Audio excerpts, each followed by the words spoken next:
Hello guys, welcome to my YouTube channel Let's Cognize. Today our topic Macaulay's Minute on Indian Education. आज हम discuss करेंगे Macaulay's Minutes on Indian Education के बारे में. Last video में हमने discuss किया था Raja Ram Mohan Roy's letter to Lord Amherst. So हम स्टार्ट करते हैं आज Macaulay Minute. T.B. Macaulay Minute on Indian Education of 1835 is regarded by many as the most significant document in the history of Indian education. Indian education की जो history थी उसमें क्या था, जो Macaulay Minute on Indian Education of 1835 था वो एक सिग्निफिकेंट डॉक्यूमेंट माना जाता था इंडियन एजुकेशन हिस्ट्री में. In fact its importance had been over emphasised to an extent that it is sometimes held to be solely responsible for the introduction of English in British India. वास्तव में क्या है, इसकी importance पर over emphasise किया गया है, मतलब लिमिट बताई गई है कि सम टाइम इसे रिस्पॉन्सिबल माना गया है कि ब्रिटिश इंडिया में भी इंग्लिश की इंट्रोडक्शन इसके द्वारा ही की गई थी.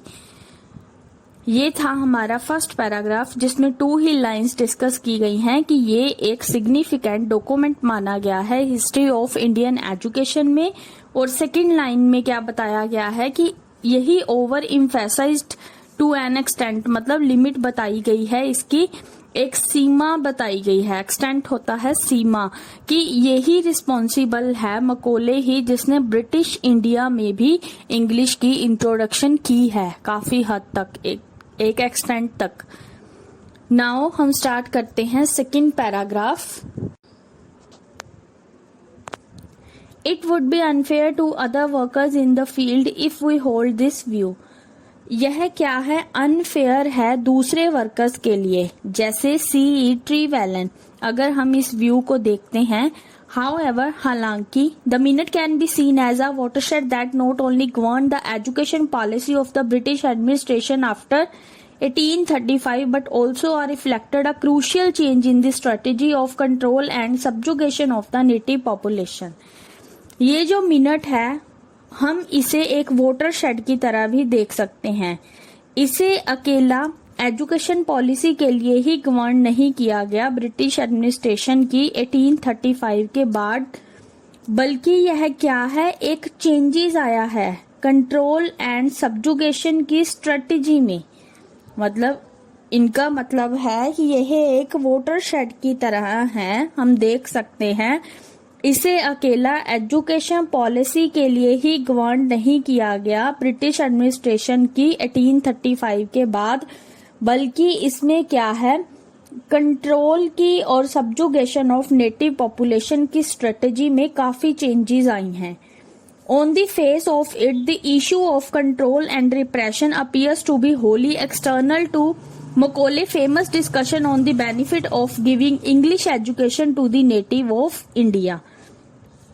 सामने से क्या दिखता है कि जो इशू है कंट्रोल एंड रिप्रेशन का, मतलब कंट्रोल का जो इशू है, रिप्रेशन का इशू है, वो क्या है, होली एक्सटर्नल है, मतलब बाहरी प्रतीत होता है. किसके बाहरी प्रतीत होता है, मकोले की फेमस डिस्कशन के, जो किसके ऊपर थी कि इंग्लिश एजुकेशन जब इंडिया के नेटिव्स को दी जाएगी तो उसके जो बेनिफिट होंगे, उनके इस टॉपिक के ऊपर जो मकोले की फेमस डिस्कशन थी उसके बाहरी प्रतीत होता है जो कंट्रोल एंड रिप्रेशन का इशू था.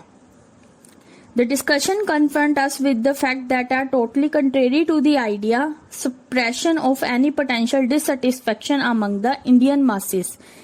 ये जो डिस्कशन है हमारे सामने रखी गई है, एक ऐसे फैक्ट है जो बिल्कुल ओपोजिट है, जो हमें परिचित कराते हैं कि डिससेटिस्फैक्शन को, मतलब किनके अमंग है डिससेटिस्फैक्शन, इंडियन लोगों के बीच जो डिससेटिस्फैक्शन है. One of the most important fact is that the Indian themselves prefer English education to native learning.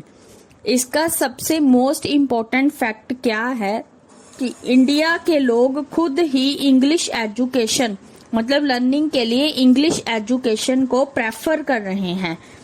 मकोले the crusaders. Crusaders क्या होता है? धर्म युद्ध होता है। उसने किसके लिए धर्म युद्ध किया? Vast intellectual wealth of Europe के लिए। एंड अटैक किया गया ओरिएंटलिस्ट्स को और आरोप लगाए गए उन पर ब्राइबिंग के, मतलब ब्राइबिंग के आरोप लगाए गए Indian student to learn languages and literature that in Macaulay imperative framework representative irrationality and barbarism. जो मकोले था उसने धर्म युद्ध किया vast intellectual wealth of Europe के लिए और अटैक किया ओरिएंटलिस्ट्स को और आरोप लगाए इंडियन स्टूडेंट पर लिटरेचर को लर्न करने के लिए उन पर आरोप लगाए गए बार्बिंग के। एंड मकोले इंटरप्रेटिव फ्रेमवर्क रिप्रेजेंट, और जो मकोले का फ्रेमवर्क था उसमें किस चीज को रिप्रेजेंट किया गया है? इरेशनैलिटी एंड बार्बरिज्म को। Thus he assert the people should be left to make their own choice between the rival system of education without being bribed। यह माना गया है कि जो पीपल हैं मतलब वो खुद की चॉइस कर सकते हैं एजुकेशन के राइवल सिस्टम की बिना ब्राइब्ड के, मतलब बिना ब्राइब्ड किए वो अपने खुद के एजुकेशन की चॉइस कर सकते हैं। ये था हमारे पास सेकंड पैराग्राफ। आप देख रहे हैं हमने इसमें क्या क्या डिस्कस किया है। एक तो ये अनफेयर है मतलब दूसरे वर्कर्स के लिए, जैसे इन्होंने एग्जांपल दी है सीई ट्रेवलन के लिए, और जो ये क्या है, जो मिनट है वो क्या है, वाटरशेड की तरह है। इसे अकेला ब्रिटिश एडमिनिस्ट्रेशन की एजुकेशन पॉलिसी के लिए ही गवर्न नहीं किया गया है 1835 के बाद, बल्कि क्या आई है, कंट्रोल की स्ट्रेटेजी में काफी चेंजेस आई हैं। और जो इशू है कंट्रोल और रिप्रेशन का वो बाहरी प्रतीत होता है मकोले की फेमस डिस्कशन से। बिल्कुल, मकोले की फेमस डिस्कशन किस पर थी? English education to the native of India पर थी, मतलब जो उनसे बेनिफिट होने वाले थे। और हमने डिस्कस किया है क्रूसेडर्स धर्म युद्ध के बारे में, जो किसके लिए था? वास्ट इंटेलेक्चुअल वेल्थ के लिए था। और ओरिएंटलिस्ट के अटैक के बारे में डिस्कस किया गया है और आरोप लगाए गए हैं इंडियन स्टूडेंट पर लैंग्वेज और लिटरेचर की लर्निंग के लिए ब्राइबिंग के आरोप लगाए गए हैं। और जो मकोले हैं उसने अपने फ्रेमवर्क को इंटरप्रेट किया है और उसमें रिप्रेजेंट किया गया है इरेशनैलिटी एंड बार्बरिज्म को। उसके बाद वास्तव में यही असर्ट किया गया है कि एक बंदे को खुद चॉइस करनी है अपने एजुकेशन राइवल सिस्टम की बिना ब्राइब्ड। आई होप आपको ये दोनों पैराग्राफ अच्छे से समझ आ गए। नाउ हम डिस्कस करते हैं थर्ड पैराग्राफ।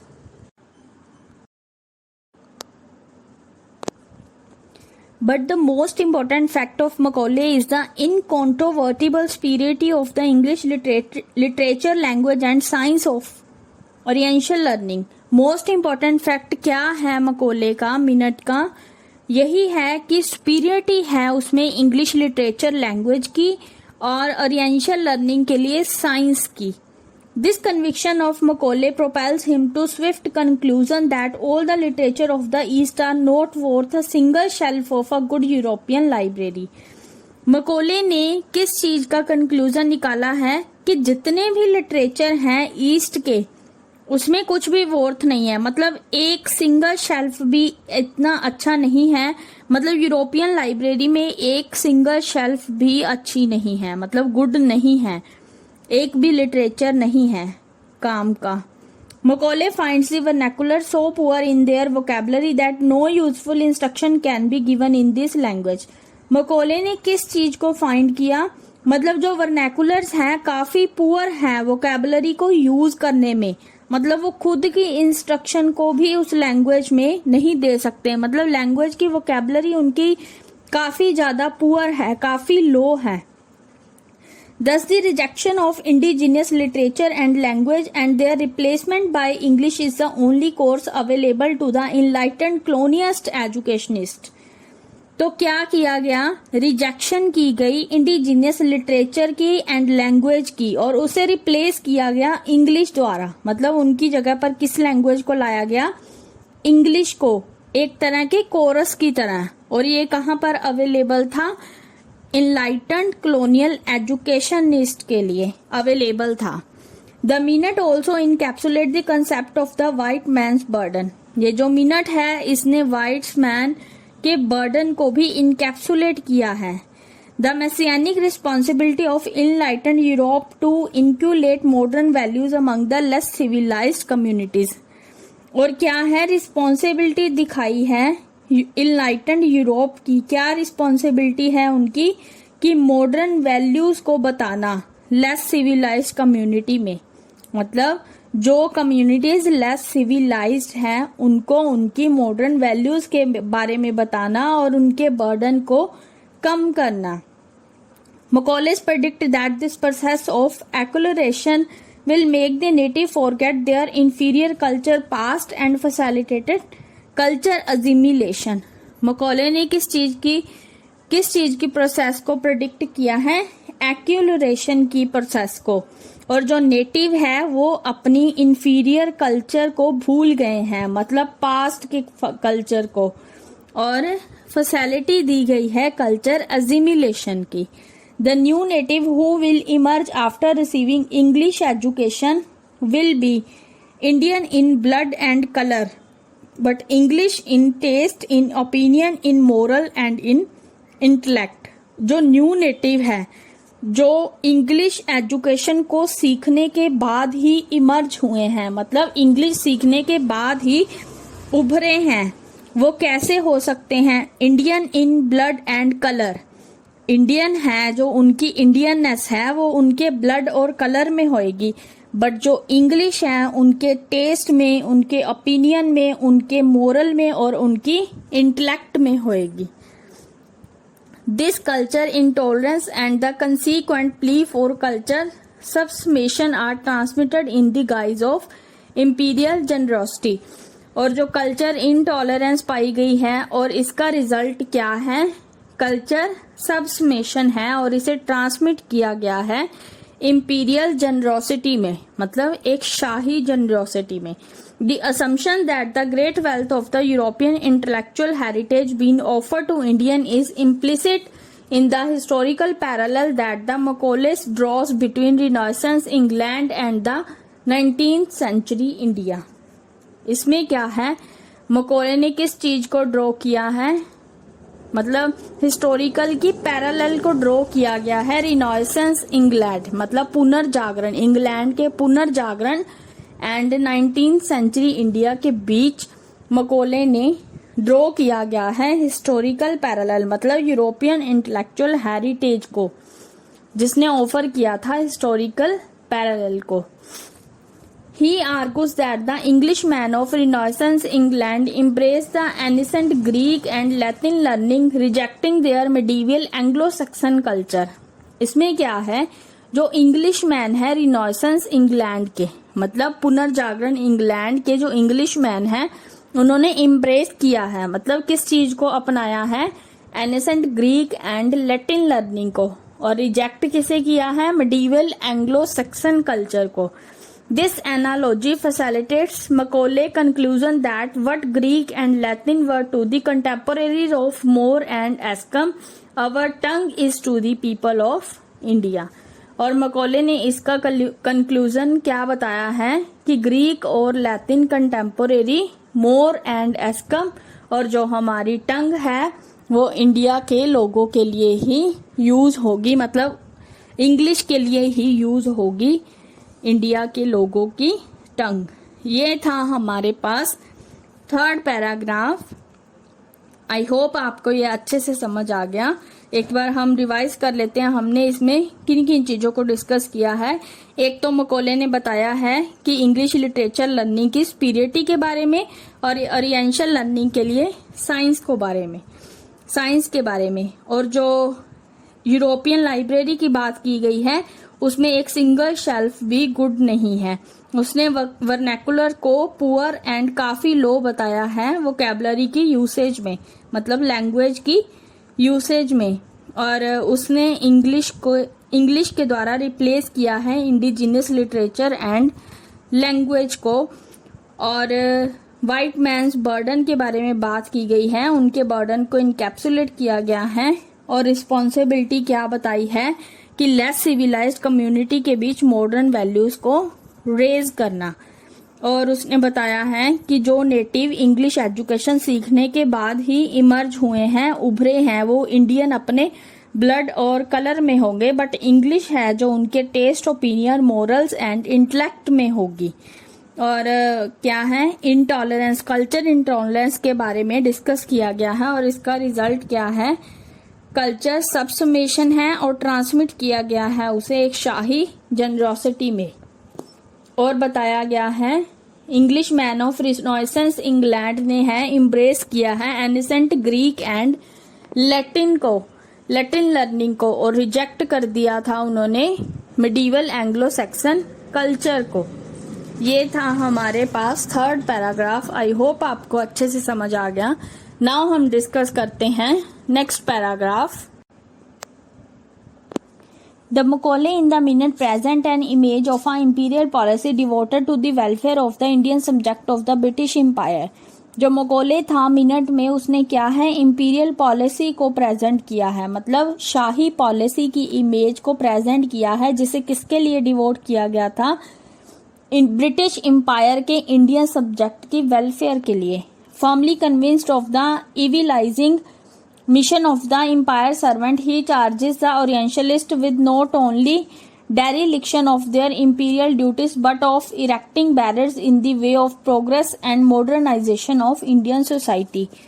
क्या है उसमें, क्या है, इविलाइजिंग मिशन था जो एम्पायर सर्वेंट का, उसे चार्ज किया गया, ओरिएंटलिस्ट चार्ज किया गया, ओरिएंटलिस्ट उसके अपमान के लिए नहीं, मतलब इंपीरियल ड्यूटीज के अपमान के लिए नहीं चार्ज किया गया, बल्कि उनकी इरेक्टिंग बैरियर्स के लिए, जो उनकी प्रोग्रेस एंड मॉडर्नाइजेशन के बीच बैरियर्स थे, मतलब जो उनके ways of progress and modernisation of Indian society के बीच इरेक्टिंग बैरियर्स थे, उनके लिए चार्ज किया गया।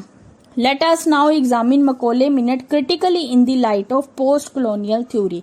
सो नेक्स्ट टॉपिक में हम नेक्स्ट जो इसके अंडर टॉपिक दिया गया है वो है मकोले मिनट का है पोस्ट कॉलोनियल क्रिटिक का। हम इसको डिस्कस करेंगे अब। The post colonial critique of Macaulay minute.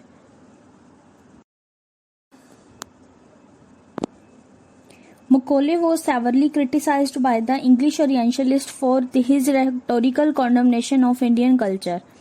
जो मकोले थे उन्हें क्रिटिसाइज किया गया इंग्लिश ओरिएंटलिस्ट द्वारा उनके rhetoric condemnation of Indian culture के लिए। H.H. Wilson and W.H. McNaughton, two committed Orientalists of Macaulay's time। दो ओरिएंटलिस्ट थे मकोले के टाइम के, H.H. Wilson and W.H. McNaughton, time were outgraded at the negation of an entire culture heritage as worthless by an individual who had spent only a few years in India and consequently in Wilson's view knew nothing of the country and the people।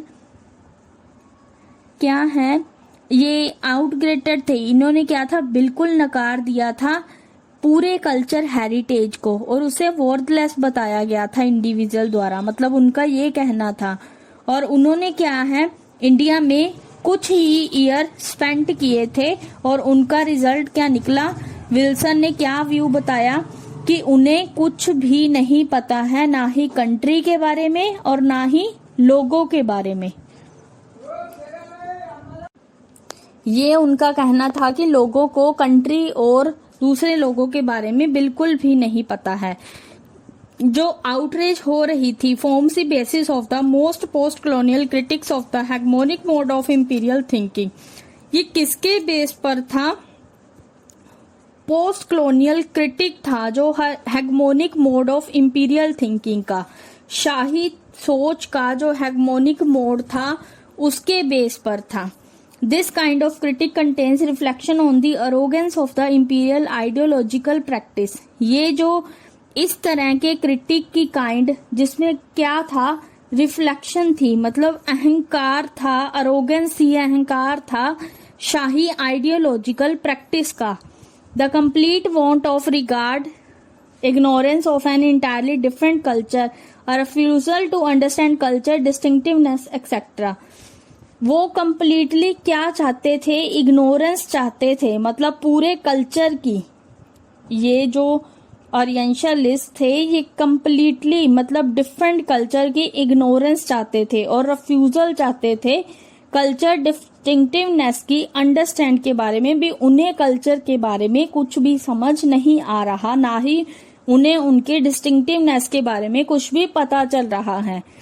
B Rajan view of Macaulay's minute is one of the best instance of this kind of culture critic.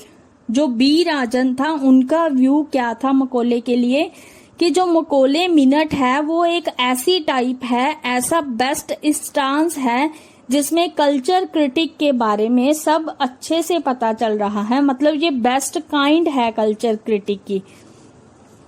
According to Rajan, Rajan का क्या कहना था, understanding the subjected culture और even laying down the basis for a dialogue with it is not the primary objective.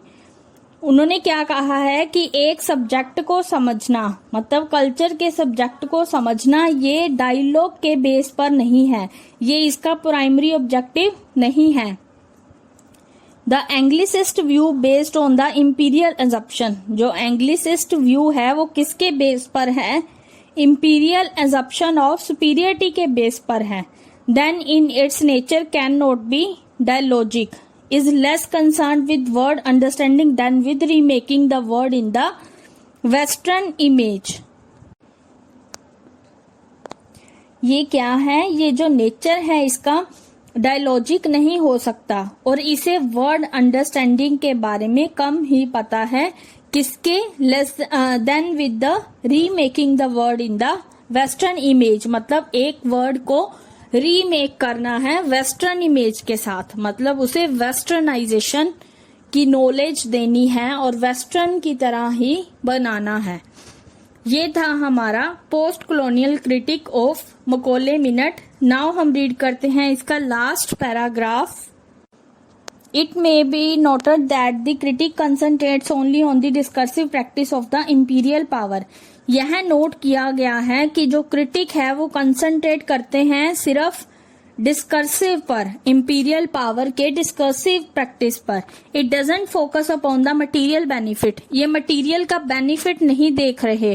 That this discourse confers upon the imperialist. The English orientalist negate the idea of any practical utility of the new education scheme. जो English orientalist थे उन्होंने बिल्कुल नकार दिया था किसी भी practical utility को, मतलब एक नई एजुकेशन स्कीम को अपनाने के लिए, उसे यूज करने के लिए, उसकी प्रैक्टिस करने के लिए जो इंग्लिश ओरिएंटलिस्ट थे उन्होंने बिल्कुल नकार दिया था उनको। The question that confront us now is, जो क्वेश्चन अराइज हो रहा है हमारे सामने वो ये है कि whether the new policy of devaluing native literature and language had any practical use और did it as the orientalist contended endanger British interest in India. क्या कहा है उन्होंने कि जो न्यू पॉलिसी को डीवैल्यूड किया गया है नेटिव लिटरेचर एंड लैंग्वेज के लिए, क्या हम उसे प्रैक्टिकली यूज कर सकते हैं या कर सकते थे। और जो ओरिएंटलिस्ट का कंटेंडेड है, मतलब जो उनका इरादा है वो क्या है, endanger British interest in India का। ये क्वेश्चन अराइज हुआ है यहाँ पर। We shall discuss the attitude of the orientalist toward the new education policy in the next section. Next section में हम डिस्कस करेंगे the orientalist and the new education policy. I hope आपको ये Macaulay minute on Indian education का topic अच्छे से समझ आ गया। मेरा मेन मोटिव है ये वीडियो बनाने का कि आपको लाइन टू लाइन एक्सप्लेनेशन हो सके। मुझे पता है कि कोई भी बंदा इतनी डीपली नहीं पढ़ेगा, उनका मतलब होता है सिर्फ एग्जाम देना और मेन पॉइंट्स उठाए, उनको लिखा, पासिंग मार्क्स लिए और डिग्री मिल गई, उनका ये मोटिव होता है। ये वीडियोस मैं उनके लिए अपलोड कर रही हूँ जो डीपली नॉलेज लेना चाहते हैं, जो कुछ बनना चाहते हैं, मतलब इंग्लिश लिटरेचर के बारे में फुली नॉलेज लेना चाहते हैं। ये वीडियोस मैं उनके लिए अपलोड कर रही हूँ लाइन टू लाइन, कि उनको पता चल जाए कि एक टॉपिक का किन किन चीजों से रिलेशन है और एक टॉपिक के अंडर किन किन चीजों को डिस्कस किया जा रहा है और किस किस फील्ड की बात हो रही है। सो जिनको ये वीडियो अच्छा लगा सो प्लीज मेरी वीडियोस को आगे भी शेयर करना, ताकि और भी लोग जो डीपली नॉलेज लेना चाहते हैं उन तक वीडियोस पहुंच सके। Thank you guys for watching this video. Don't forget to subscribe this channel and hit the bell icon to get notification of all more updating new videos related to MA English Literature. Thank you guys. Bye bye. Have a nice day.